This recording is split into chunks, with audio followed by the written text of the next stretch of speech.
Smile evening. आजच्या session मध्ये आपणा सर्वांचे मनपूर्वक स्वागत आहे. वेलकम. कसे आहात सगळे? सगळ्यांनी आपले कॅमेरे ऑन करायचे आहेत.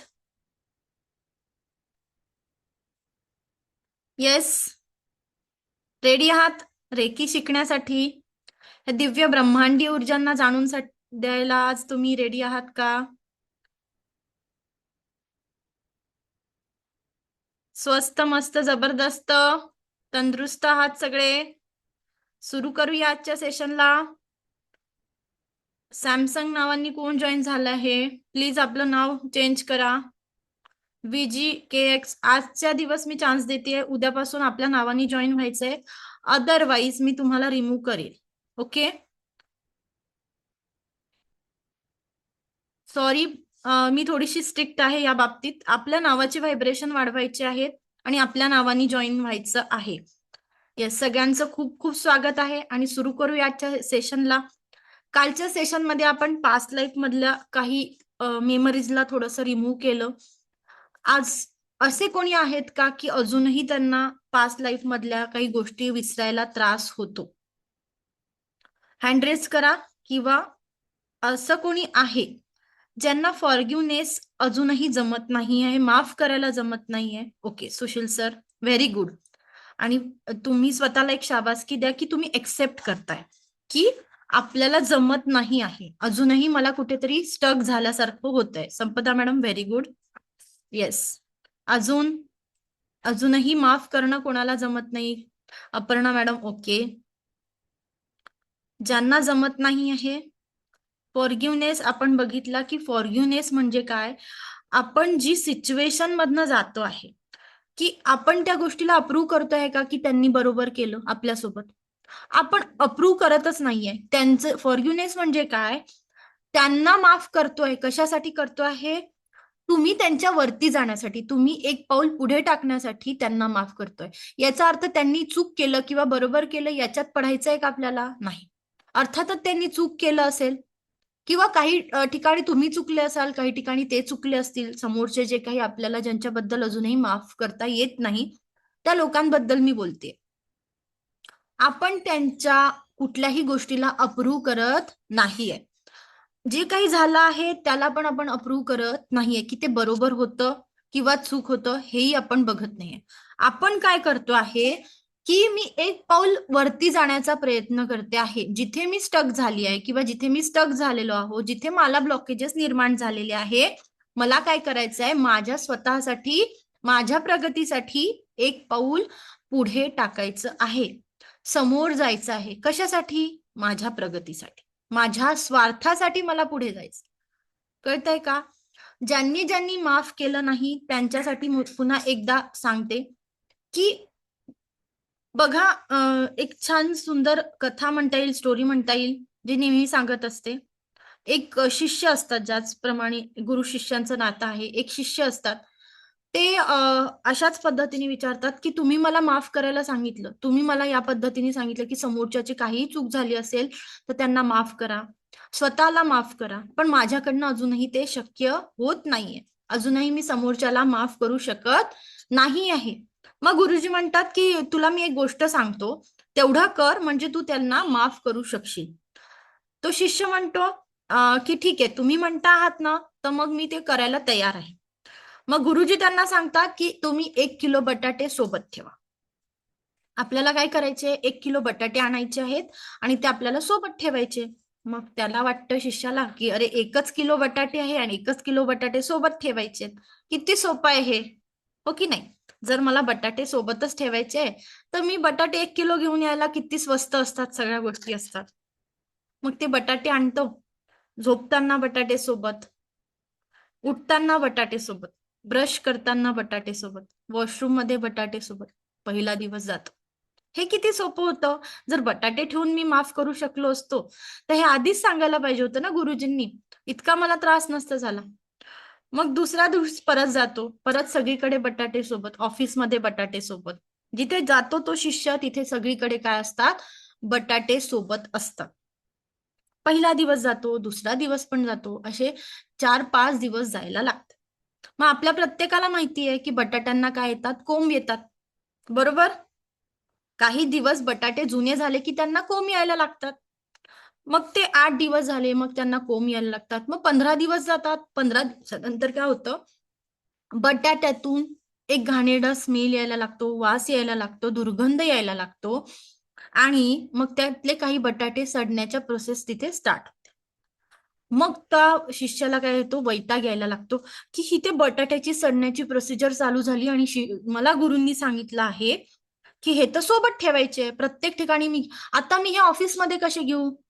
ऑफिसमध्ये नेल्यानंतर मला लोक काय म्हणतील की हे घाणेरडे बटाटे, दुर्गंध पसरवणारे बटाटे तू ऑफिसला घेऊन आलास. तो फार वैतागलेला असतो. त्या दिवशी जातो, सगळ्या गोष्टी करतो आणि संध्याकाळी ठरवतो की आज आपल्याला गुरूंची भेट घ्यायची आहे. मग बटाट्यांचं तो काय करतो, ते बटाटे घेऊन गुरुकडे जातो. म्हणे याच्यात अळ्या झालेल्या आहे, हे बटाटे सडलेले आहेत, कुजलेले आहेत आणि तरीही मी बटाटे हे सांभाळू शकत नाही. मला काहीतरी दुसरा मार्ग तुम्ही सांगा. अजूनही मला त्या लोकांनी त्रास दिलाय, त्यांना माफ करायचं आहे. हे बटाटे तुम्ही सोबत, हे काय सांगितलं तुम्ही, हे मला जमत नाहीये, आता मी थकलो. मग गुरुजी त्याला म्हणतात की अरे, हे तू 15 ते 20 दिवस झाले बटाटे तुझ्या सोबत ठेवून तुला ते सहन होत नाही आहे. तू ते बाहेर ठेवतोय, तुझ्या शरीरात ठेवतोय का? नाही. आणि त्या बटाट्यासारखे नको त्या लोकांचे विचार, नको त्या लोकांना तू डोक्यामध्ये सडवून ठेवलेला आहे. डोक्यामध्ये, मनामध्ये, शरीरामध्ये त्यांचा दुर्गंध पसरवत आहे. तो तुला कसा काय सहन होतो आहे? कळत आहे का काही? आपण पण तेच आहेत, आपण तो शिष्य आहोत आणि ते बटाटे म्हणजे आपले विचार आहेत आणि ते निगेटिव्ह लोक आहे, निगेटिव्ह आपल्या घटना आहेत, जे आपण वर्षानुवर्ष आपल्या डोक्यात साठवून ठेवल्या आहेत. ज्या लोकांनी अजूनही माफ केलं नसेल त्यांना सांगू इच्छिते की जर बाहेरचे बटाटे आपल्याला सहन होत नाही, ते 15 ते 20 दिवसानंतर सडायची प्रोसिजर चालू होते, मग आपल्या डोक्यामध्ये जे कांदे बटाटे आपण भरून ठेवले आहेत, सॉरी वाईट वाटून नका घेऊ, पण जे नकारात्मक विचार किंवा नकारात्मक घटना, नकारात्मक लोक आपण जमा केले डोक्यामध्ये, हो जमाच केलेत, आपण त्यांना डोक्यात सांभाळतो आहे, त्यांचं पालन पोषण आपल्या डोक्यामध्ये, मनामध्ये, शरीरामध्ये सुरू आहे. आपली एनर्जी काय आहे हे लोक खेचत आहे. जी काही पॉझिटिव्ह एनर्जी तुमच्यामध्ये होती ती कुठे जाते आहे? या लोकांच्या पालन पोषणामध्ये, या लोकांच्या विचारांमध्ये. जर असं होत असेल तर मी माझी प्रगती साधू शकेल का? आपण पुढे जाऊ शकू का? आणि व्हॉट एक्झॅक्टली आय वॉन्ट, प्रत्येकाने अफर्मेशन लिहिले, व्हिज्युअलायझेशन बघितलं, त्याच पद्धतीने सबकॉन्शियस माइंडला आपण ट्रेन कसं करायचं त्या मेथड्स बघितल्या. मग मला काय पाहिजे, व्हॉट एक्झॅक्टली आय वॉन्ट, याच्यावर जर माझा फोकस जात नसेल, अजूनही माझ्या डोक्यांमध्ये त्या कांदे बटाट्यांसाठी जागा असेल, तर माझी प्रगती मी स्वतः थांबवत आहे. इतरांना दोष देऊन उपयोग नाही. मला काय करायचं आहे, माझ्या सर्व इच्छांवरती, माझ्या सर्व गोष्टींवरती फोकस करायचा आहे. तेव्हा मला काय पाहिजे ते ईश्वर देईल. कांदे बटाटे भरून देईल का? नक्कीच नाही. मग मला हे कांदे बटाट्यांना माफ करावं लागणार. माझ्या प्रगतीसाठी, माझ्या हितासाठी कधी कधी थोडासा स्वार्थही चांगला असतो. माणसानी थोडासा स्वार्थीपणा केलेला चांगला असतो. मला माझं प्रगती साधायची आहे, मला माझं पुढे जायचं आहे आणि अजूनही जर मी त्या सिच्युएशन मध्ये अडकलेली असेल, ज्या सिच्युएशन मध्ये 5 वर्षांपूर्वी होती किंवा 5 वर्षांपूर्वी होतो, तर आपण आपला प्रत्येकाने थोडासा अनालिसिस करणं गरजेचं आहे. या अनालिसिस करताना मी अडकलो आहे का अजूनही, किंवा अडकली आहे का अजूनही, मी माफ करू शकत नसेल तर आपल्याला थोडंफार कठीण आहे. त्यासाठी मी कालच्या सेशनमध्ये तुम्हाला सांगितलं होतं की आपण हो पोनो प्रेयर मी कालच्या तुमच्या सेशनमध्ये घेतली होती. हो पोनो प्रेयर मध्ये आपल्याला I am sorry, please forgive me, thank you, I love you, I forgive myself, ही फॉरगिव्हनेस साठी स्वतःसाठी प्रेयर म्हणायची आहे, इतरांसाठी आपण प्रेयर म्हणू शकतो. ही प्रेयर मी तुम्हाला एकदा स्क्रीनवरती दाखवते, वाटलं तर तुम्ही लिहून घेऊ शकता. ही हवाईन हिलिंग टेक्निक आहे. यांनी आपल्या स्वतःची जी काही दुःख असतील, जी काही नकारात्मकता आली असेल, ती सगळी नकारात्मकता या प्रेयरनी दूर व्हायला मदत होते. ज्या ज्या घटना आपल्या सोबत घडल्या असतील, त्या सगळ्या घटना किंवा तुम्हाला जिथे तिथे भीती वाटायला लागते बघा, कधी कधी नकळत आपल्याला भीती वाटायला लागते, नकळत आपल्याला धास्ती भरल्यासारखे होते, तेव्हा आपल्याला ही प्रेयर म्हणायची आहे. साधारणतः दिवसातून तुम्ही 5 मिनिटं ती प्रेयर म्हटली की I am sorry, please forgive me, thank you, I love you, I am sorry, please forgive me, thank you, I love you, या पद्धतीने. आणि स्वतःला देखील आपल्याला माफ करायचंय, म्हणून मी त्यात ऍड केलं की आय फॉरगिव्ह माय सेल्फ, मी स्वतःला माफ केलेलं आहे. सगळ्यांना दिसते आहे स्क्रीन?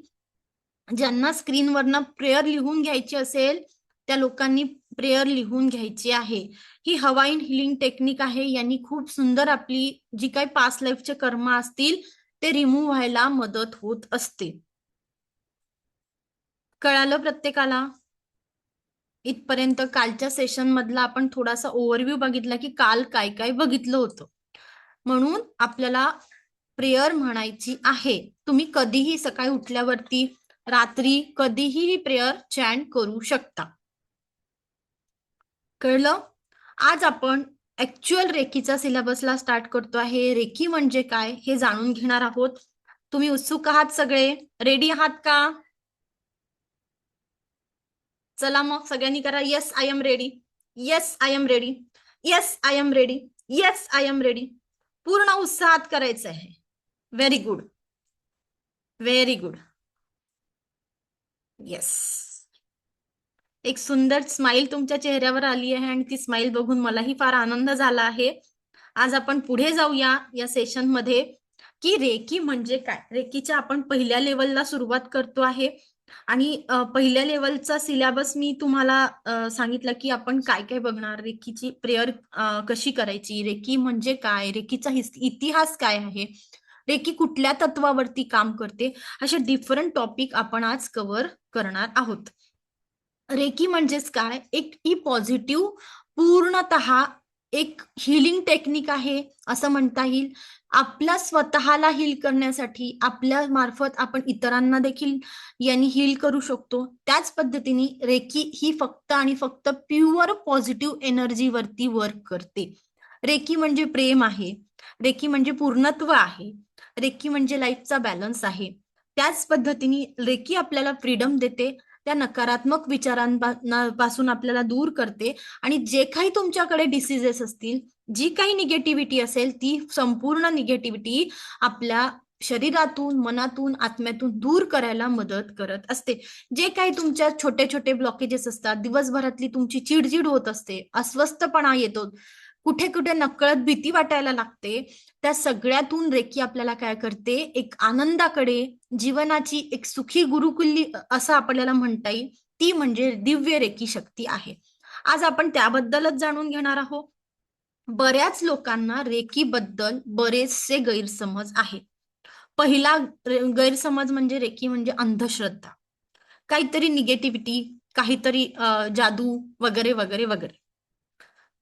रेकी प्युअर आणि प्युअर पॉझिटिव्ह एनर्जी आहे, व्हाईट लाईट मेडिटेशन आहे आणि ही पूर्णतः पॉझिटिव्हिटीवर तुम्ही दुसऱ्यांच्या आयुष्यात जी सकारात्मकता पेरता आहे किंवा स्वतःच्या आयुष्यात तुम्हाला जी सकारात्मकता पाहिजे आहे त्या तत्वावरती काम करते. रेकी कुठलीही अंधश्रद्धा नाही, कुठलाही जादूटोना नाही. रेकी ही तुमच्यातलीच एक दिव्य ब्रह्मांडी ऊर्जा, ती तुमच्यात, माझ्यात, प्रत्येकामध्ये ही अस्तित्वात असते. त्याच पद्धतीने रेकीबद्दल हा गैरसमज केला की रेकी केली आणि कुठेतरी दरोडा टाकला, रेकी केली लूटमार केली, रेकी केली आणि काहीतरी अघटित घडलं. ती रेकी आणि ह्या रेकीचा काहीही एक संबंध नाही. ती रेकी म्हणजे फ्रेंच रेकी आहे. त्याचा अर्थ काय असतो? फ्रेंच रेकीचा अर्थ आहे पाहणी करणे, पाळत ठेवणे एखाद्या गोष्टीवरती. जसं समजा आपल्याला पोलिसांना चोराला पकडायचे, पोलीस काय करतात? चोराची पाळत ठेवतात, वेगवेगळ्या वेशामध्ये चोर कुठे जातोय, काय करतो आहे, या सगळ्या गोष्टीवरती लक्ष करतात आणि मग त्याला पकडतात. त्याला काय म्हणतात? फ्रेंच रेकी म्हणतात. काय म्हणतात, फ्रेंच रेकी. त्याचा अर्थ असा होतो की पाळत ठेवणे, एखाद्या व्यक्तीवरती पाळत ठेवणे. त्याच पद्धतीने आपल्याला बांधकाम करायचं असेल, मग आपण काय करतो, ती जागेची पाहणी करतो. त्याला काय म्हणतात, फ्रेंच रेकी. एखाद्या गोष्टीवरती पाळत ठेवून मग आपण पुढे आपण प्लॅनिंग करत असतो, त्याला म्हणतात फ्रेंच रेकी. आणि आपण जे शिकतो आहे ती प्युअर जापनीज उपचार पद्धती आहे. ही जपानकडून आपल्याला मिळालेली आहे. नवे नवे ही आपल्या जपानकडून आता रिडिस्कवर होऊन आपल्यापर्यंत आली, पण ही भारतातलीच उपचार पद्धती आहे. आपल्या भारतीय ग्रंथांमध्ये भगवान बुद्ध रचित कमलसूत्र या ग्रंथामध्ये, त्याच पद्धतीने अथर्ववेद याच्यामध्ये स्पर्श चिकित्सेचा, रेखीचा उल्लेख स्पर्श चिकित्सा काय आहे, स्पर्श चिकित्सा या पद्धतीने आढळून येतो. त्याच पद्धतीने याला अश्विनी स्पर्श चिकित्सा असं देखील म्हणतात. काय म्हणतात, अश्विनी स्पर्श चिकित्सा, प्राण हिलिंग, तुम्ही काय दिव्य ब्रह्मांडीय ऊर्जांची हिलिंग किंवा रेकी हिलिंग, जापनीज उपचार पद्धती, हस्तस्पर्श चिकित्सा या पद्धतीने रेकीचा उल्लेख आढळतो. ही प्युअर आणि प्युअर जापनीज हिलिंग टेक्निक आहे. आपल्या प्रत्येकाला माहिती आहे, जपानमध्ये जे काही बॉम्ब हल्ले झाले होते त्यामुळे तिथल्या लोकांचं जीवन फार डिस्टर्ब झालं होतं. त्यानंतर तिथे जे अस्थिरता निर्माण झाली होती, त्या लोकांना स्थिरता प्रदान करण्यासाठी, त्या लोकांमध्ये पॉझिटिव्हिटी प्रदान करण्यासाठी डॉक्टर मिकाउसूंनी रेकीचा शोध लावला आहे. त्यांना शोध लावला नाही, त्यांनी रिडिस्कवर केलाय. डॉक्टर मिकाउसुई, ठीक आहे, यांनी काय केलंय, रेकीला रिडिस्कवर केलेलं आहे. आपण जी रेकी शिकतो आहे ती आहे जापनीज उपचार पद्धती. रेकी बद्दल कोणीही कुठलाही गैरसमज बाळगू नये, ठीक आहे. रेकी आपल्या शारीरिक, मानसिक, भावनिक, आर्थिक आणि आध्यात्मिक प्रत्येक पातळीवरती आपल्याला मदत करत असते. त्याच पद्धतीने आपल्या ज्या काही शारीरिक म्हणजे आपल्या जे काही हेल्थ रिलेटेड इश्यू असू द्यात, रिलेशनशिपचे इश्यू असू द्या, मनी रिलेटेड ब्लॉकेजेस असू द्या, सर्व आपण रेकीच्या साह्याने, रेकीच्या मदतीने आपण सॉल्व्ह करू शकतो. फक्त आणि फक्त तुमचे प्युअर इंटेन्शन, तुमची पॉझिटिव्हिटी आणि तुमची जी एनर्जी आहे, तुम्ही ज्या पद्धतीने रेकीवर विश्वास करणार आहे, तिथे तुम्हाला फक्त आणि फक्त तुमचे प्युअर ट्रस्ट तिथे काम करत असतो. रे म्हणजे काय, ब्रह्मांडीय, आणि की म्हणजे ऊर्जा, दिव्य ब्रह्मांडीय ऊर्जा, युनिव्हर्सल लाईफ फोर्स एनर्जी. कळतंय का रेकीचा अर्थ काय आहे? रे म्हणजे ऊर्जा, रे म्हणजे काय आहे, ब्रह्मांडीय, आणि की म्हणजे काय आहे, ऊर्जा, दिव्य ब्रह्मांडीय ऊर्जा, जी तुमच्यात, माझ्यात, प्रत्येकामध्ये आहेच आणि असतेच. फक्त ती लुप्त प्रमाणात असते.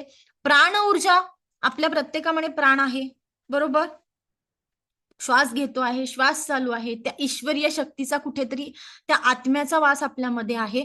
म्हणजेच काय, रेकी आपल्यामध्ये आहे, ब्रह्मांडीय ऊर्जा आपल्यामध्ये आहे, फक्त कुठेतरी लुप्त झालेल्या आहेत. त्या आपल्याला समजून घ्यायच्या आहे की ही ऊर्जा कशा पद्धतीने काम करते. बघा, आपल्याला बरेच वेळा आपण खूप सारं डोकं दुखतंय आणि कोणीतरी आपल्याला डोकं चेपून दिलं, तेव्हा काय वाटतं, रिलॅक्स वाटतं की नाही? म्हणजे ही ऊर्जा आपल्यामध्ये आहे. करेक्ट. कोणी पाय दाबून दिले, खूप थकवा आलेला आहे आणि पाय दाबून दिले, तेव्हाही बरं वाटतं. बाळ रडत असलं, आईने त्याच्या डोक्यावर हात फिरवला तर बाळ काय होतं, शांत होतं, रिलॅक्स वाटतं बाळाला. एखादं आपलं मूल शाळेतून थकून आलो आणि त्याला आपण विचारलं, त्याच्या डोक्यावरून हात फिरवला, तरी तो काय होतो की अरे वा, आईने आपल्याला काळजी घेतली, आपल्याला विचारपूस केली, तो रिलॅक्स होतो, एवढा शाळेचा थकवा निघून जातो. त्याच पद्धतीने रेकी हिलिंग काम करत असते. ही आपल्या हातातून प्रवाहित होऊन, आपल्या हस्तस्पर्श चिकित्सा याला म्हटलं जाते. हातातून, आपल्या दोन्ही हाताच्या साह्याने आपण रेकी हिलिंग करत असतो. स्वतःची हिलिंग करू शकतो, इतरांची हिलिंग करू शकतो. जगाच्या पाठीवर आपण दुसऱ्या आणि तिसऱ्या लेवलला कुठेही हिलिंग पाठवू शकतो. जेव्हा आपलं दुसरं लेवलचं अट्युनमेंट होतं, त्यानंतर आपण जगाच्या पाठीवर कुठेही हिलिंग पाठवू शकतो. पहिल्या लेवलला आपण सेल्फ हिलिंग शिकतो, म्हणजे स्वतःची आपण रेकीच्या साह्याने आपल्या हस्तस्पर्श चिकित्सेने म्हणजे आपल्या दोन्ही हातांच्या साह्याने आपल्या स्वतःची हिलिंग कशा पद्धतीने करायची, आपल्या स्वतःचं बॅलन्स कशा पद्धतीने करायचं, हे आपण पहिल्या लेवलला शिकत असतो. इथपर्यंत कळालं रेकी बद्दल? नक्की. इथे कोणाला काही प्रश्न आहेत? नक्की पुढे जायचं. ओके, नो प्रॉब्लेम गुणवंत सर, मी तुम्हाला रेकॉर्डिंग देऊन देईन. Okay, yes. रेकी बद्दल एवढा आपल्या प्रत्येकाला रेकी बद्दलचा जो गैरसमज आहे तो पहिल्यांदा दूर करायचा आहे. आपल्याला जेव्हा ट्रस्ट पाहिजे की रेकी कुठल्या काय आहे. जर रेकी एक अंधश्रद्धा असती तर याचा डॉक्टरांनी वापर केला नसता. नवे नवे आपले जे आयुर्वेदाचार्य असतात, वैद्य असतात, ते देखील पंचकर्माच्या अगोदर बरेच वेळा हिलिंगचा वापर करतात. आपण जेव्हा याबद्दल अधिक जाणून घेऊया ते आपल्याला लक्षात येईल.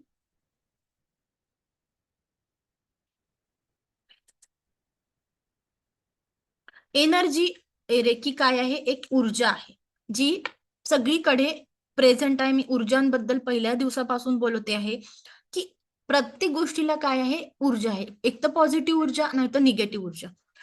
कुठल्याही सजीव गोष्टीला पण आहे ऊर्जा आणि निर्जीव गोष्टीला पण काय आहे? ऊर्जेने ग्रहण केलेलं आहे.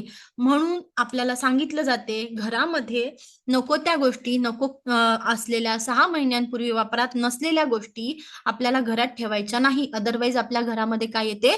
नकारात्मकता येते. मग आज आपल्याला रेकी इन हॉस्पिटल, जेव्हा तुम्ही, मी काय बोलली की अंधश्रद्धा नाही, का सांगितलं हे मी कॉन्फिडेंटली, कारण जेव्हा तुम्ही गुगलवर सर्च कराल की group healing in hospital, practice in hospital, reiki in hospital, तेव्हा तुम्हाला याच पद्धतीने या पद्धतीने काही इमेजेस आढळून येतात. काही या पद्धतीने कळतं की खरंच रेकीचा वापर आपला देश सोडून आता आपल्या देशातही रेकीचा वापर करण्यात येतो आहे आणि हळूहळू अजून वाढणार आहे. बाकीच्या देशांमध्ये America, Japan, China, US, UK या बऱ्याच देशांमध्ये रेकीचा वापर केला जात असतो. रेकीचा वापर हे आपण एखादं ऑपरेशन सक्सेसफुल व्हावं, एखादी सर्जरी सक्सेसफुल व्हावी, नवे नवे पेशंटला एखाद्या पेन मधून रिलीफ मिळावा, त्यासाठी रेकीचा वापर केला जात असतो. तुम्ही सर्च करू शकता रेकी इन हॉस्पिटल. जेव्हा आपण टाकतो तेव्हा आपल्याला याच पद्धतीचे इमेजेस दिसतात आणि बाकीच्या देशांमध्ये ज्या पद्धतीने रेकीचा वापर होतो त्या सगळ्या गोष्टी आपल्याला तिथे अनुभवास येतात. रेकी च्या बद्दल आपण अजून पुढे बोलायचं असेल तर आपल्याला लक्षात येईल की आपले एन्शंट हिलर्स म्हणजेच काय? आधी आपल्या जे आपल्या देशामध्ये काही हिलर्स होऊन गेले ते कोण होते, कशा पद्धतीने त्यांनी हिलिंग केली, त्या पद्धतीने काय पद्धत होती, कशा पद्धतीने लोकांना ट्रीटमेंट दिली, ते आपण जाणून घेऊ. पहिल्यांदा आपले एन्शंट हिलर होते ते म्हणजे अश्विनी कुमार. आपल्या प्रत्येकाला अश्विनी कुमार माहिती आहेत का? मे बी माहिती असतील, मे बी माहिती नसतील. हे काय आहे? आपले एन्शंट हिलर आहेत. त्यांनी जेव्हा युद्ध सुरू होतं, अश्विनी कुमारांचे पुत्र नकुल आणि सहदेव, आपल्याला महाभारताचं युद्ध थोडंसं आठवायचं आहे. नकुल आणि सहदेवांनी जेव्हा कर्णाचं कवच कुंडल काढण्यात आले होते, इंद्रदेवांनी त्यांची कवच कुंडल मागितले आणि ते नकुल सहदेवांनी काय केलं होतं? त्यांनी हस्तस्पर्शाने, त्यांनी हळदीचा लेप लावलाच होता आणि त्यांच्या हस्तस्पर्शांनी काय केलं होतं? कर्णाला तिथे बरं केलेलं होतं. हा अश्विनी कुमारांचे काय होते? नकुल सहदेव पुत्र होते.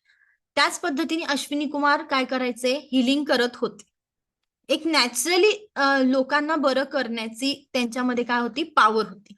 त्याच पद्धतीने आपण बघतो की आपले ऋषीमुनी साधना करायचे आणि त्यांच्या कमंडलू मधलं पाणी ते एखाद्यावरती, मृत शरीरावरती म्हणा किंवा एखाद्याला मूर्छा आली आहे, एखादा कुठेतरी बेशुद्ध अवस्थेत व्यक्ती पडलेला आहे आणि त्यांच्या ते पाणी काय करायचे? मंतरलेलं पाणी त्यांच्या अंगावरती टाकायचे आणि लोकांना काय यायचा? जाग यायचा किंवा लोकांना बरं करायचं. ती देखील एक रेकी हिलिंग टेक्निक होती. आणि त्याच नंतर आपले भगवान गौतम बुद्ध, ते देखील माहिती का? जेव्हा बौद्ध धर्माचा प्रचार सुरू होता आणि बौद्ध धर्माच्या प्रचारामध्ये किंवा जे भिक्खू होते ते जेव्हा गावोगावी प्रचारासाठी फिरत होते, गावोगावी व्हिजिट करत होते, तेव्हा त्यांना जे रस्त्यामध्ये जे दुःखी पीडित लोक दिसत होते, त्यांना देखील त्यांनी हस्तस्पर्शाच्या साहाय्याने त्यांची हिलिंग केलेली आहे, हे आपल्याला आढळून येतं. त्याच पद्धतीने आपले ऋषीमुनी पण हिलिंग करायचे. जेव्हा आर्य भारतामध्ये आले, ते पहिल्यांदा कुठे आले होते? हिमालय पर्वतात आले. तिथे त्यांनी काय केली? साधना केली, तपश्चर्या केली आणि आजूबाजूला हिमालयामध्ये त्यांनी आपल्या हस्तस्पर्शाच्या साह्याने, साधनेच्या साह्याने आपल्या दोन्ही हातांनीच लोकांना बरं केलं होतं. नंतर हळूहळू जेव्हा त्यांचा प्रवास सुरू झाला, मग आयुर्वेद आला. आयुर्वेद नंतर मग बाकीच्या सगळ्या मेडिसिनचा शोध लागला आणि हळूहळू आपलं मेडिकल फील्ड डेव्हलप होत गेलं. पण पहिल्यांदा जेव्हा हिलिंग करत होते किंवा लोकांना ट्रीट केलं जात होतं, ते नॅचरल हिलिंग टेक्निक वापरली जात होती. आपल्या हाताच्या साह्याने तेव्हा हिलिंग केली जात असे. कळतंय हे? थोडीशी हिस्ट्री डोक्यावरनं जाते का? विमान उडालं का? नाही ना? सोपं आहे रेकी बद्दल जाणून घेणं. त्यानंतर साईबाबांची पण आपल्याला अनुभव आहे की साईबाबांबद्दल पण बऱ्याच लोकांना वाचनात असेल. साईबाबांनी पण आपल्या सगळ्यांना जे रेकी हिलर्स आहे त्यांना करुणा रेकीचं वरदान दिलेलं आहे. साईबाबांनी कोणत्या रेकीचं काही सिम्बॉल्स आपल्याला करुणा रेकीमध्ये साईबाबांनी डिस्कवर केलेले आहेत. साईबाबा देखील रेकी हिलिंगचा वापर करत होते. रेकी हिलिंग म्हणजे त्यांनी काय होते? करुणा रेकी, करुणेच्या माध्यमातून इतरांना हील करणं. प्रेम आणि दया, करुणा, क्षमा, श्रद्धा या तत्वावरती इतरांना हील करत होते. कळते आहे? त्यांनी देखील काय आहे? हिलिंग टेक्निकच वापरलेली होती. मग आता ही हिलिंग टेक्निक कशी करता येते? आपल्या दोन्ही हाताच्या साह्याने आपण व्यक्तीची हिलिंग करत असतो. ह्या आपल्या दोन्ही हातामध्ये काय आहे? आपले सेंटरला आहे आपलं क्राउन चक्र. काय आहे? ब्रह्मांड आपल्या सेंटरला आहे आणि हे काय आहे? आपल्या 5 बोट आहे हे पंचमहाभूत. काय आहे? पंचमहाभूत. सगळेच तुकाराम महाराज काय, ज्ञानेश्वर माऊली काय, सगळे लोक ही आपल्या स्पर्शाच्या साह्याने, कारण त्यांची तेवढी साधना असे, त्या साधनेच्या स्वरूपाने ते लोकांची हिलिंग करत होते. येस. त्याच पद्धतीने आपल्याला बघायचंय की आपले दोन्ही हातांच्या साह्यांमध्ये दोन्ही हात काय आहे? पंचमहाभूत आहे आणि पहिलं सेंटरला आहे आपलं ब्रह्मांड किंवा क्राउन चक्र आपल्याला म्हणता येईल, जिथून आपली वैश्विक एनर्जी प्रवाहित होत असते. आपली वैश्विक एनर्जी आपल्या दोन्ही हातांमध्ये आपण प्रवाहित करतो, आवाहन करतो आणि ती इतरांना पाठवत असतो. किंवा आपण टच थेरपीनी दोन्ही हात आपण इतरांना स्पर्श चिकित्सेनी आपण समोरच्या व्यक्तीची स्वतःची इथे हिलिंग करत असतो. मग आता रेकी समजून घेताना रेकी काय आहे प्रत्येकाने समजून घेतलं. मग आता रेकीचे डॉक्टर मिकाउसूंनी जेव्हा तुम्ही रेकीचा वापर कराल, जेव्हा तुम्हाला रेकीचं अटेनमेंट घ्यायचं आहे किंवा रेकी तुम्हाला समजून घ्यायची आहे, त्यांनी काय केलं होतं? काही तत्व डिसाईड केले की रेकी काही तत्वांवरती काम करत असते. ते मेनली कोणते तत्व आहेत ते आपण जाणून घेऊया. त्यांनी काय केलं की आपलं जे जीवन आहे, आयुष्य आहे, त्यांनी 24 तासांमध्ये बघितलं आहे. 24 तास म्हणजे काय? मी उद्याचाही दिवस बघणार नाही, उद्याचा विचार मला करायचा नाही, काल गेला तो माझ्या हातात नव्हता. माझ्याकडे काय आहे? आजचे 24 तास. त्या 24 तासांमध्ये काय आहे? आपला दिवस आपल्याला डिव्हाइड करायचा आहे आणि 24 तासामध्ये 8 तास माझी झोप, 8 तास मला माझं काम जे आहे ते करायचं आहे आणि 8 तास माझं फॅमिली जे डेली रुटीन असतं त्याला द्यायचे आहे. पण या 24 तासांच्या दिवसामध्ये त्यांनी सांगितलंय आज के लिए, पहिलं तत्व त्यांनी सांगितलं की आज के लिए मैं क्रोध नहीं करूंगा. काय सांगितलं आहे? आज के लिए मैं क्रोध नहीं करूंगा. कठीण आहे ना? पहिल्या दिवशी मी विचारलं होतं राग कोणाकोणाला येतो, बरोबर? पहिल्या दिवशी सांगितलं होतं की ज्यांना ज्यांना राग येतो त्यांनी काय करायचे आहेत? नावं लिहायचे आहेत. राईट? सांगितलं होतं. मग जर मला ह्या पद्धतीने मी तिथे सांगितलं, का सांगितलं असेल? माझा उद्देश हाच होता की अजूनही आपल्याला राग ज्यांना ज्यांना येतो आहे त्यांनी त्यांचे नावं लिहून ठेवा. किती मेंबर आहे, 35 आहेत, 30 आहेत, 32 आहे, 5 आहेत, 7 आहे, किती असू द्या. पण आपल्याला माहिती आहे का की मला राग येतो. मी माझी रागाची भावना समजून घेत आहे का? आणि मला किती वेळानंतर दिवसभरातून राग येतोय? किती वेळा माझी चिडचिड होते? कारण रेकी शिकताना पहिला आपल्याला काय आहे तत्व? केवळ आज के लिए मैं क्रोध नहीं करूंगा. आजच्या दिवसामध्ये मला काय करायचं आहे? क्रोध करायचा नाही आहे. कठीण आहे? कठीण पण आहे आणि सोपं पण आहे. म्हणाल तर सोपं आहे, म्हणाल तर कठीण आहे. ज्याला रेकीमध्ये आपल्याला प्रगती करायची आहे किंवा आपल्याला या ब्रह्मांडी ऊर्जा जाणून घ्यायच्या आहे, माहिती आहे की दिवसभरातून अशा असंख्य घटना घडत असतात, असंख्य लोक भेटतात, बाहेर पण घरात पण नको त्या गोष्टी, नको ते विचार आपल्या समोर येत जातात आणि या सगळ्या तत्वांवरती चालणं कठीण आहे. पण जर माझ्या मनाने ठरवलं की याही पेक्षा माझा पर्पज जो ठरवला मी, माझा जो गोल मी सेट केला आहे तो महत्वाचा आहे, याही पेक्षा मला माझी रिलेशनशिप महत्वाची आहे, याही पेक्षा मला माझी वेल्थ महत्वाची आहे, माझ्याकडे येणारा पैसा महत्वाचा आहे, याही पेक्षा मला माझं आरोग्य महत्वाचं आहे, तर सोपं आहे. तर काय आहे? सोपं आहे. मग ज्यांना ज्यांना असं वाटतं आहे की मी जो पर्पज सेट केला, व्हॉट एक्झॅक्टली आय वॉन्ट किंवा यू वॉन्ट, तुम्हाला आयुष्यामध्ये काय करायचं आहे, तुम्हाला आयुष्यामध्ये काय पाहिजे आहे, त्यांच्यासाठी हे काय आहे? सोपं आहे. 24 तासात बघायचंय की आजचा दिवस आला आहे, मी सकाळची सुरुवात कशी करणार? मैं स्वस्थ हूं, मस्त हूं, तंदुरुस्त हूं, जबरदस्त हूं, या अफर्मेशननी मला सुरुवात करायची आहे. पॉझिटिव्ह सुरुवात करायची आहे. तिथून माझे पूर्णतः जर मी रेकीचं पूर्णतः जे डेली रुटीन आहे ते मला फॉलो करायचंय, मला वेळच नाही मिळणार आहे. जेव्हा माझा फोकस स्वतःवर जातो तेव्हा माझ्याकडे वेळ नसतो. आपल्याला लक्षात येईल की बऱ्याच गोष्टी आपल्या करायच्या राहून जातात. या एकाच आयुष्यामध्ये आपल्या बऱ्याच इच्छा राहिलेल्या आहेत त्या आपल्याला कंप्लीट करायच्या आहेत. कारण आजचा दिवस माझ्याकडे आहे, उद्याचा दिवस माझ्याकडे नाही. उद्याचा दिवस मी बघेल की नाही याची शाश्वती नाही. म्हणून मी आजचा पुरता विचार करणार. आज मला काय साध्य करायचं आहे ते मला आजच करायचं आहे. म्हणून मला आज ज्या माझ्या इच्छा पूर्ण करायच्या आहेत त्यात पहिलं डॉक्टर मिकाऊ सिंगनी सांगितलं आहे की केवल आज के लिए मैं क्रोध नहीं करूंगा. पहिलं तत्व कळालं तुम्हाला प्रत्येकाला?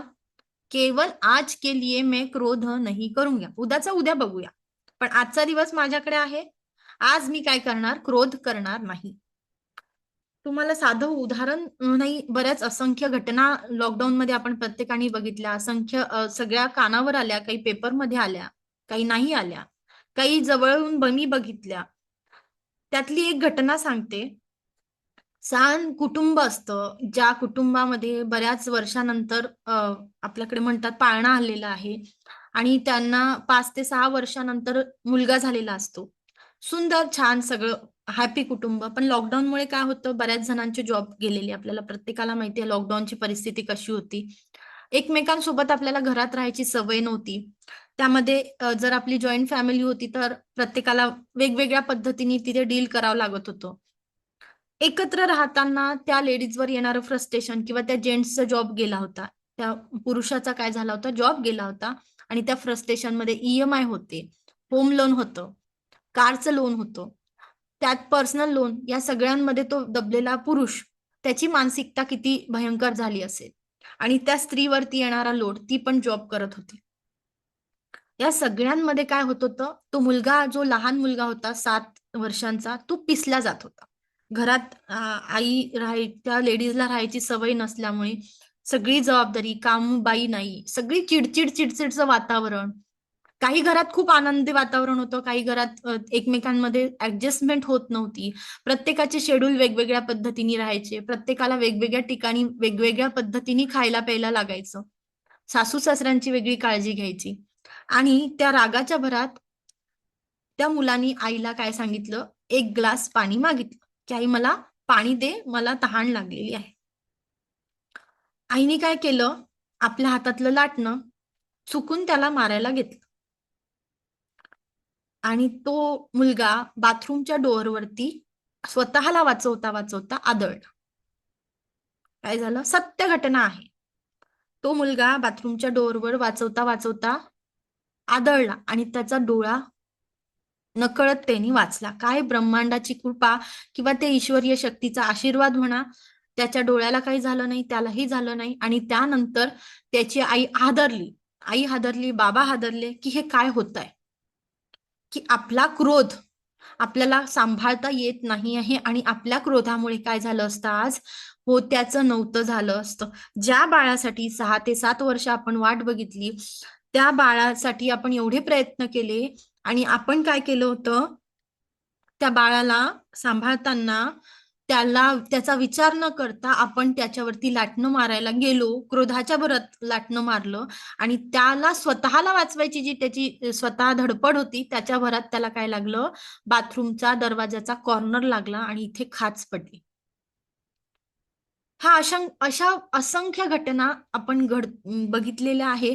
बंगलोरचं एक कपलची आपल्याला माहिती आहे. 2-3 महिन्यांपूर्वी, पण 2 महिने फार झालेत. आपल्याला तेव्हा त्या 2 महिन्यांपूर्वीचीच घटना आहे की रागाच्या भरात एकमेकांचं नवरा बायकोचं भांडण झालं आणि त्यांनी तिला मारलं. तिला मुंबईला राहायला यायचं होतं. तिला मुंबईची सवय झाली होती. ती बंगलोरमध्ये ऍडजस्ट नव्हती होत. प्रेमविवाह झालेला, सगळं चांगलं सुरू असताना एक कुटुंब उद्ध्वस्त झालं. कशामुळे? फक्त आणि फक्त क्रोधामुळे. हो की? फक्त क्रोध. आणि तो क्षुल्लक कारणावरचा क्रोध होता, क्षुल्लक गोष्टींवरचा क्रोध, त्या आईचाही क्षुल्लक गोष्टींवरचा क्रोध.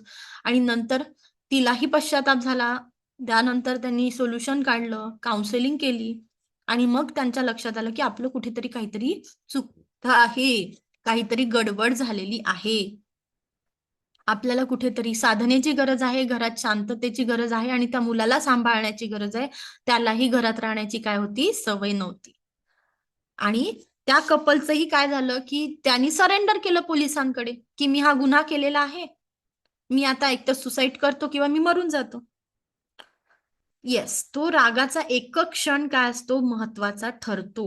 ज्या क्षणाला तुम्हाला राग येतो आहे, ज्या क्षणाला तुम्हाला नको त्या भावना येत आहे, तो क्षण सांभाळणं फार गरजेचं आहे.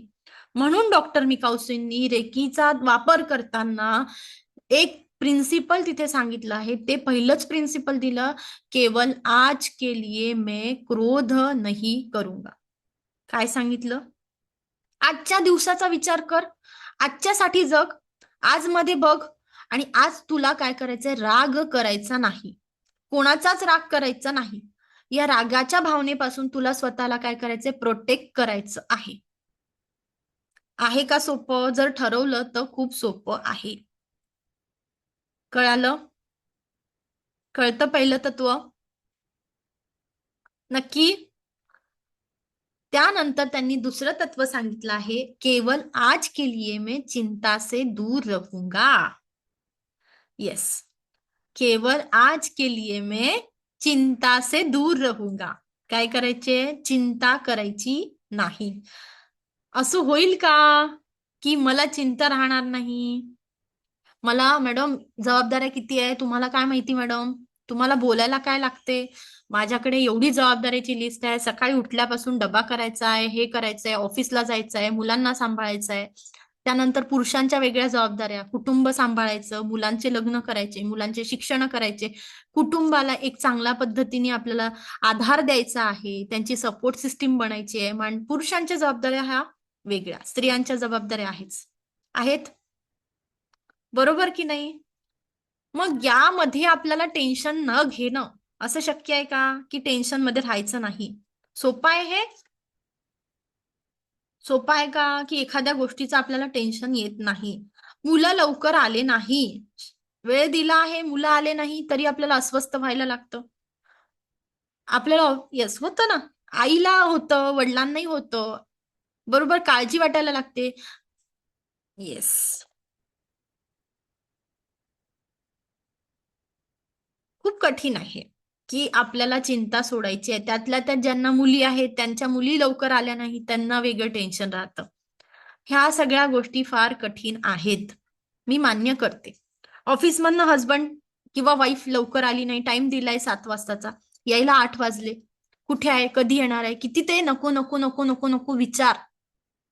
काय झालं असेल, ऍक्सिडेंट झाला असेल का, कुठेतरी हडकले असतील का, खूप नको नकोच्या विचारांचा पाढा तिथे लागतो. नको त्या गोष्टी इमॅजिन झालेल्या घडलेल्या घटना आपल्याला दिसायला लागतात. हो, की माझ्यासोबत होतं असं नाही होतं, प्रत्येकासोबत होत जात. पण जेव्हा आपण रेकी साधनेमध्ये येतो आणि दुसऱ्यात तत्व आपल्याला तिथे सांगितलं आहे की केवळ आज के लिए मी चिंता से दूर रहूंगा, मला चिंता करायची नाही. चिंता काय करते, आपल्याला चितेकडे नेते. हळूहळू चिंतेनी माणूस इतका ग्रासतो की आपल्याला शेवटचं इतकं स्ट्रेस घेऊन किंवा आपण त्या इतका विचार करून अतिविचार पण आपल्याला काय करतो, घातक ठरतो. आपल्याला कुठे नेतो, तो चितेकडे नेतो. मग चिंता करायची नाही तर मला काय करायचंय, चिंतन करायचं आहे. काय करायचंय, चिंतन करायचंय. आपल्याला जे काही तुमचं ईश्वर गुरु आहे, जे काही तुमचं धर्मानुसार श्रद्धास्थान आहे, त्या श्रद्धास्थान, त्या ईश्वराचं, त्या युनिव्हर्सचं आपल्याला काय करायचंय, चिंतन करायचं आहे. कळतंय? ज्या तुम्ही स्वामींवर विश्वास करत असाल, स्वामींचं करा.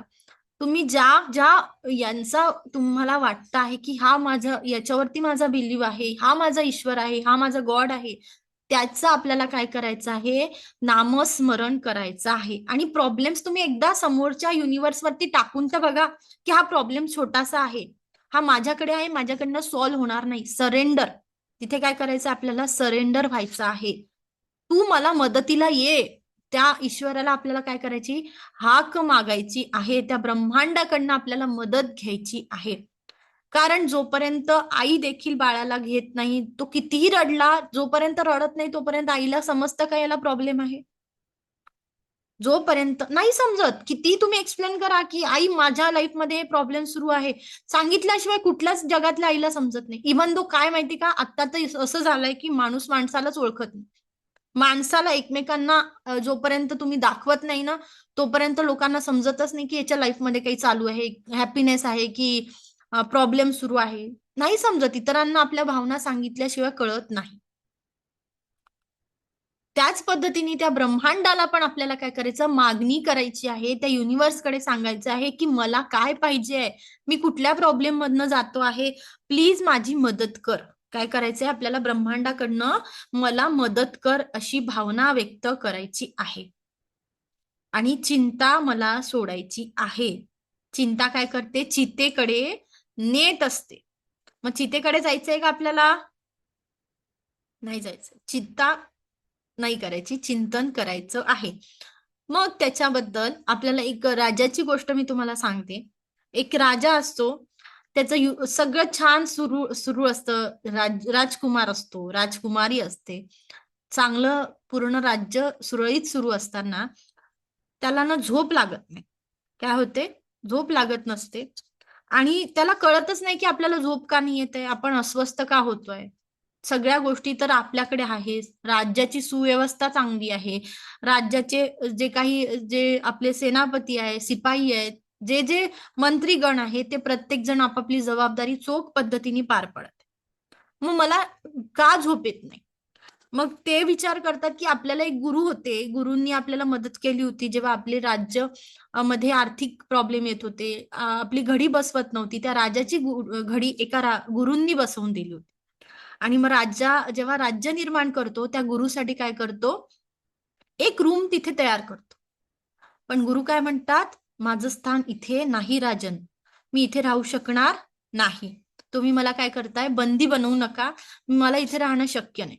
आणि राजाला असं वाटतं की गुरूंनी आपल्याला इतकं चांगलं मार्गदर्शन केलं, इतकी मदत केली, तर त्यांना आपण काय करावं, त्यांची सुव्यवस्थेची आपली जबाबदारी आहे.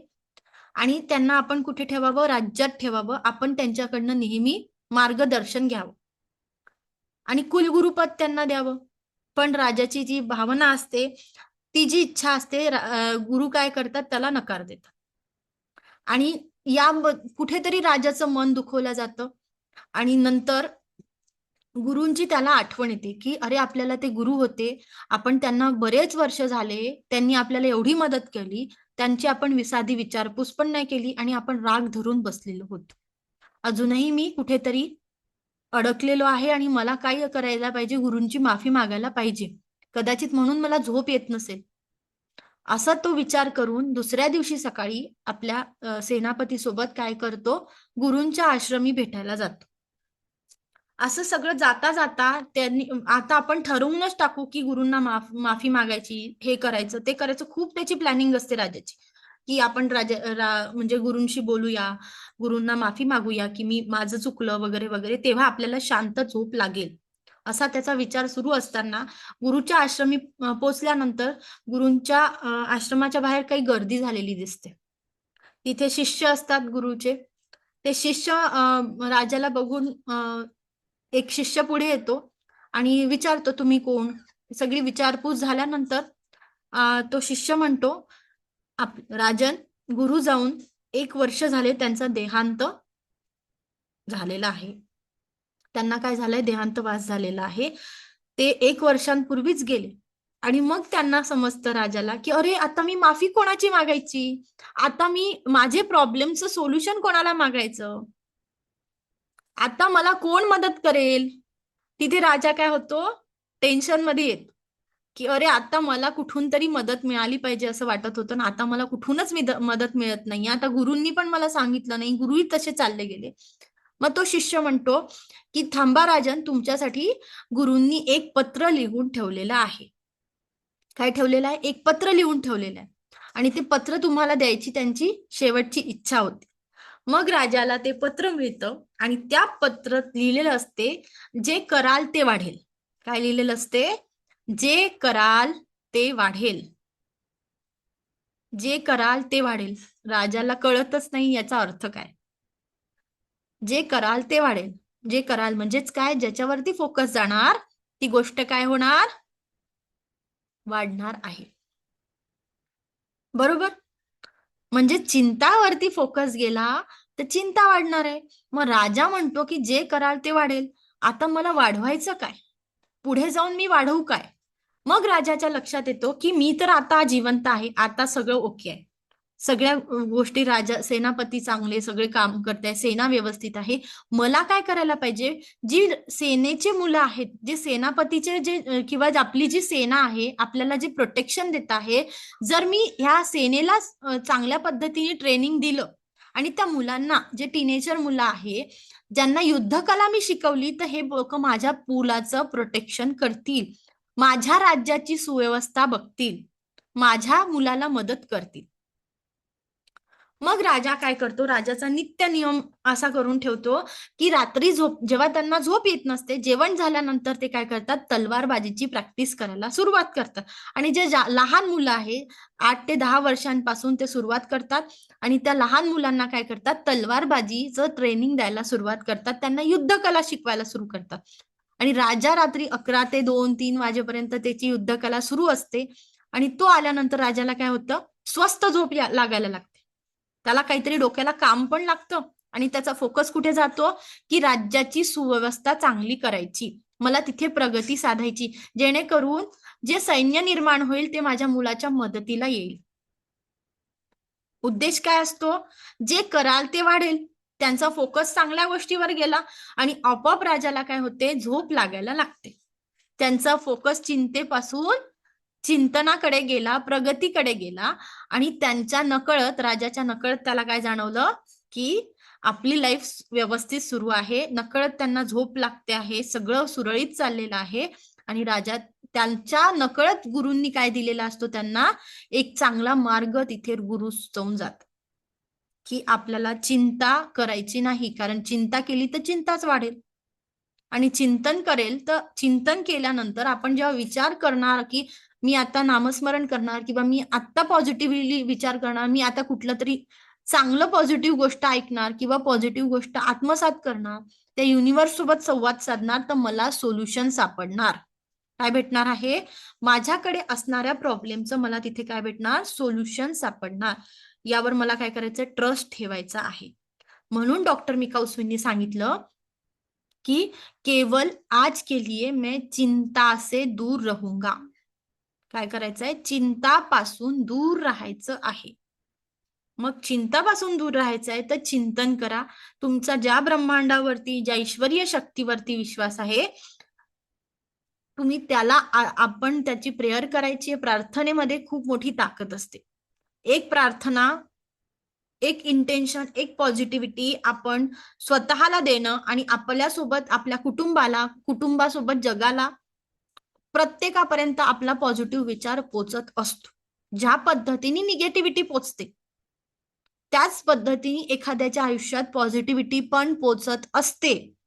म्हणतात ना, वाडवडिलांची ब्लेसिंग किंवा काय आपल्याला म्हटलं जातं की आशीर्वाद आहे बा म्हणून या घरात, त्याच पद्धतीने आपले आशीर्वाद किंवा आपले जे प्रेयर आहे ते पोचते. आज आपल्याला कुठे प्रेयर करायची आहे? भारतीय सैन्यासाठी करायची आहे, आपल्या भारताच्या देशाच्या प्रोटेक्शनसाठी करायची आहेत. बरोबर की आपल्याकडे एक शांती, प्रत्येकाला एक सुख समृद्ध जीवन आणि आनंदी जीवन आपल्याला तिथे जगायचं आहे. म्हणून माझं सगळ्यांना आवाहन आहे की तुम्ही मनापासून प्रेयर करा की आपला भारत, आपला भारत देश, आपल्या भारतातले प्रत्येक नागरिक आणि आपल्या भारतीय सैन्य सर्वात महत्वाचं आहे, त्यांना काय लाभलं पाहिजे? प्रोटेक्शन लाभलं पाहिजे. आणि आपल्या भारतामध्ये पुन्हा एकदा आनंदाचं, समाधानाचं, सुखाचं हे वातावरण आपल्या मुलांना देखील अनुभवायला यायला पाहिजे. बरोबर? ही प्रेयर प्रत्येकाने करायची आहे. आपल्याला इंटेन्शन सेंड करायचं आहे, ब्रह्मांडाकडे पाठवायचं आहे की हे लवकर युद्धजन्य परिस्थिती काय आहे ती नाहीशी कर. या ब्रह्मांडाकडे आपल्याला मागणी करायची आहे की सगळी जी आपल्या भारत मातेला म्हणा, आपल्या भारत देशातील नागरिकांना, आपल्या भारतातील मुलांना, आपल्या भारतीय सैन्याला प्रोटेक्शन दे. हे ब्रह्मांड, हे दिव्य रेकी शक्ती आमची रक्षा कर. कळतंय? ही प्रेयर आपल्या प्रत्येकाला करायची आहे. मी ग्रुपमध्ये एक हे शेअर करते, तुम्ही ते स्टेटसला पण ठेवू शकता किंवा तुम्ही त्याच्यामधले जे काही स्विच वर्ड्स दिलेले आहेत ते आपल्याला चॅन्ट करता येत असतील तर तुम्ही त्याचा मंत्र पण, जिथे मंत्र म्हणजे स्विच वर्ड दिला, एक वर्ड दिला आहे तो आपल्याला वाचून काढायचा आहे की प्रोटेक्ट अवर, त्याच्यामध्ये दिलाय की आपले जे इंडियन आर्मी म्हणा किंवा नेव्ही म्हणा, आपल्या इंडियन सोल्जर्सला काय करायचंय? प्रोटेक्शन द्यायचं आहे. आपण प्रेयरच्या माध्यमातून इतरांच्या लाईफमध्ये प्रोटेक्शन निर्माण करू शकतो. आपले इंटेन्शन तिथे काम करतात. आपण हिलर बनणार आहात. तुम्ही एक जेव्हा रेकी शिकता आहे तेव्हा तुम्ही काय बनता आहात? एक रेकी प्रॅक्टिशनर, रेकी साधक बनता आहात, एक हिलर बनता आहात. तुम्ही हिलर म्हणजेच काय? स्वतःचं दुःख दूर करणं आणि आपण इतरांच्याही दुःख कुठेतरी दूर करत असतो. आज आपल्याला काय करायचं आहे? ब्रह्मांडामध्ये ती दिव्य ब्रह्मांडीय ऊर्जा मागवायची आहे आणि प्रोटेक्शन कोणाला द्यायचंय? आपल्या स्वतःच्या कुटुंबाला, आपल्या भारत मातेला आणि भारतामधल्या सर्व सैन्यांना, जे सोल्जर्स आहेत त्या पूर्ण सगळ्या सोल्जर्सला काय करायचं आहे? प्रोटेक्शन मागायचं आहे की आम्हाला सर्वांना काय ठेव? सुरक्षित ठेव. कळतंय? सोपं आहे ना प्रार्थना करणं? ही सोपी प्रार्थना का करायची? कारण तुम्ही जितकी प्रार्थना कराल तितकं सामर्थ्य यस, जे करणार आहे ते वाढेल. तुम्हाला काय वाढवायचंय? चांगल्या गोष्टी वाढवायच्या, बरोबर. मग मला काय करायचं आहे? माझ्या सोबत मलाही चांगलं आयुष्य पाहिजे, माझ्या मुलांनाही, त्यांच्या मुलांनाही किंवा पुढच्या कुठल्याही पिढीला युद्धजन्य परिस्थिती निर्माण व्हावी अशी इच्छा आहे का तुमची? की आपले मुलंही युद्धाच्या भीतीने सगळ्या गोष्टींनी राहावेत किंवा कुठेही? मग मला काय करायचंय? प्रेयर करायची आहे, प्रार्थना करायची आहे की सगळीकडे शांत वातावरण असू देत, सगळीकडे समृद्ध वातावरण, आनंदी जीवन जगण्याची मला प्रार्थना करायची आहे. कराल एवढं प्रत्येक जण? नक्कीच होईल तुमच्याकडनं. तुमच्यासोबत तुमच्या कुटुंबातील प्रत्येक सदस्याला सांगायचं आहे की आपल्याला प्रत्येकाला तिथे प्रेयर करायची आहे. स्वतःच्या प्रोटेक्शनसाठी आपण तिथे मागणी करणार आहोत आणि आपल्या भारत मातेसाठी पण आपल्याला काय करायचं आहे? तिथे प्रेयर करायची आहे. कळतंय? कठीण आहे का? सोपं आहे ना प्रेयर करणं? दुसऱ्यांच्या जीवनामध्ये एक पॉझिटिव्ह इंटेन्शन स्थापन करणं. यावरती रेकी काम करते. रेकी प्युअर आणि प्युअर पॉझिटिव्ह इंटेन्शन मध्ये, पॉझिटिव्हिटी मध्येच काम करते. पॉझिटिव्ह दिव्य ब्रह्मांडीय ऊर्जा म्हटलेलं आहे. पॉझिटिव्ह पूर्णतः स्वतःचं आणि इतरांच्या जीवनात मध्ये पण काय करायचं आहे, सकारात्मकता निर्माण करण्याचं काम दिव्य ब्रह्मांडीय ऊर्जा, दिव्य रेकी शक्तीच्या साह्याने आपण करत असतो. आज जर तुम्हाला कोणतेही गैरसमज असतील रेखीबद्दल, तर ते आजपासून तुम्हाला काय करायचे, दूर करायचे आहे. तुम्ही ज्या रेकीला शिकता आहे ती कोणती आहे, जापनीज उपचार पद्धती.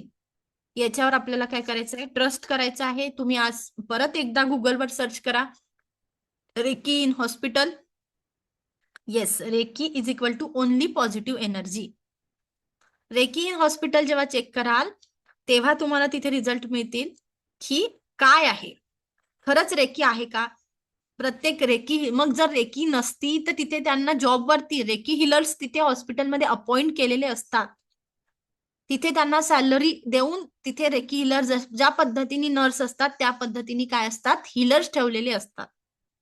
एखाद्या ऑपरेशनच्या पहिले रेकी घेणं किंवा ऑपरेशन सक्सेसफुल व्हावं त्यासाठी, सर्जरी सक्सेसफुल व्हावं त्यासाठी रेकीचा वापर केलेला असतो. कळालं? इथपर्यंत कळालं प्रत्येकाला? रेकीचे 2 तत्व आपण आज शिकलो आहे. पहिलं तत्व होतं केवल आज के लिए मैं क्रोध नहीं करूंगा. दुसरं तत्व आहे केवल आज के लिए मैं चिंता से दूर रहूंगा. कळालं? उद्या आपला क्लास वेळेवरती होणार आहे. उद्या आपले राहिलेले तत्व आपण शिकणार आहोत. ओके. आता कोणाचे काही प्रश्न असतील तर मी अनम्यूट करते, तुम्ही विचारू शकता. हा अर्चना मॅडम बोला. रेकी हिलिंग आपण केव्हा शिकणार आहोत? त्याच्यात रेकी, आपल्याला चक्र मेडिटेशन पण येणार आहे का? हो, चक्रा मेडिटेशन, रेकी हिलिंग.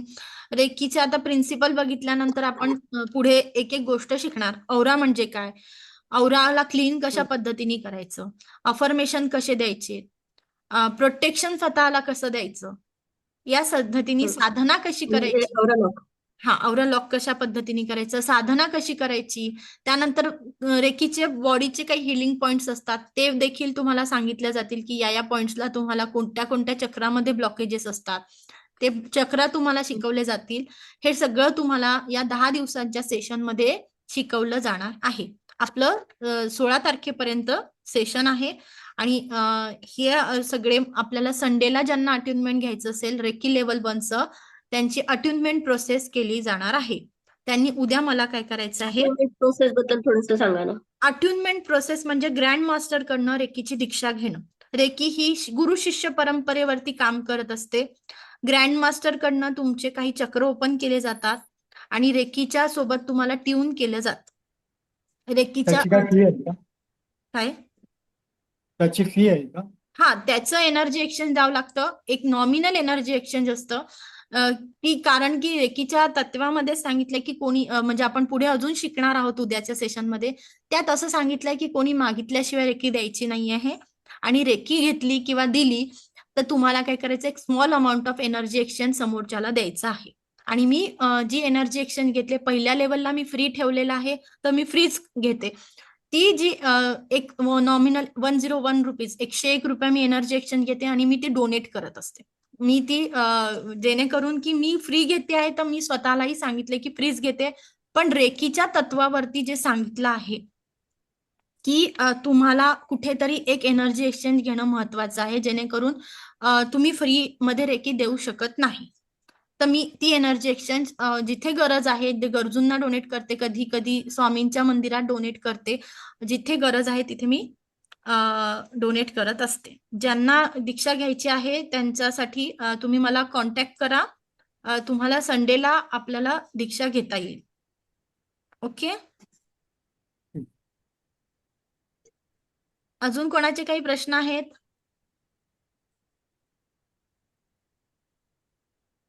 विचारू शकता तुम्ही.